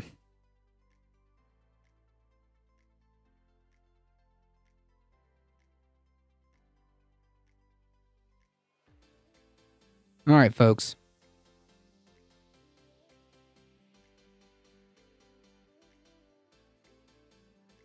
I think I owe somebody a dab, so I'll just dab out. All right. Folks, if you enjoyed the content, don't forget to hit the follow button. It really does help us out. I appreciate all of you wonderful folks. Thank you guys for stopping by. I appreciate it. Thank you, Heat. Thank you, Michael Hassler. If you guys want to support the channel but cannot do so monetarily and you want to go even further beyond, get on the YouTubes, hit the big red subscribe button, spread the word far and wide that we are one of the chillest places to be for the news, for the politics. We're here Monday through Thursday, 5 p.m. Eastern Time. That's right. Hit the YouTube button right there. Thank you for the biddies. Thank you for the subscriptions. And thank you for the follows. I appreciate it. hit the YouTubes. I don't know why it didn't work there, but there it goes. Yeah, bad bot. A difficult bot is sleeping on the job. Join the Discord. Yes, join the Discord. That way you can keep up with the channel. As always, folks, thank you. Please stay safe. Please take care of each other. Beyond, I hope to see you guys in the next one tomorrow, 5 p.m. Eastern Time. Thank you, everybody. See ya.